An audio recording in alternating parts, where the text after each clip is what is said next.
Nottingham attacks, officers disciplined for crude WhatsApp message. 2 police officers have been disciplined over a WhatsApp message, described as crude and distasteful, related to the Nottingham attacks. Ian Coates, Grace O'Malley Kumar and Barnaby Webber were killed by Valdo Callacane on the 13th of June last year. PC Matthew Gell received a final warning, while another officer received management intervention. Mr. Webber's mother Emma said it was an abhorrent way to conduct an investigation. She told BBC Breakfast the families hadn't been made aware of the data breach. In a statement, Mrs. Webber said she and the other victims' families were utterly horrified at the development. "It's another car crash for Nottinghamshire Police, isn't it?" she said. "This has been added to the list of other grave concerns and deceptions we have faced from this constabulary." Nottinghamshire Police said its Professional Standards Directorate found one message posted on WhatsApp and took action immediately. Deputy Chief Constable Steve Cooper said, "Some of the words were crude and distasteful."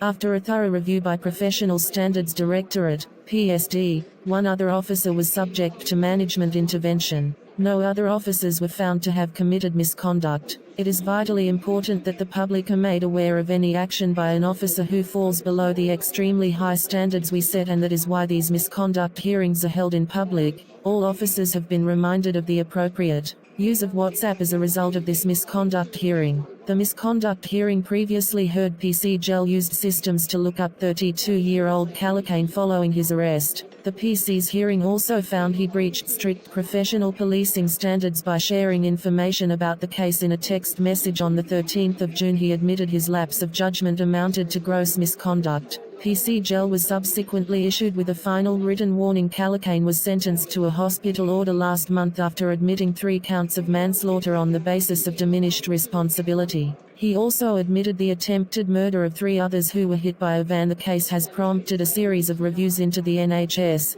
police forces and the Crown Prosecution Service (CPS), with the families of the 3 victims calling for a public inquiry. Meanwhile, an inspection into the CPS's involvement in the case has been widened after requests were made by the families of the victims, said His Majesty's Crown Prosecution Inspectorate, HMCPSI, which is carrying out the review. The scope of the inspection will now look at any interaction Callacane had with the CPS, not just matters related to events on day of the attack.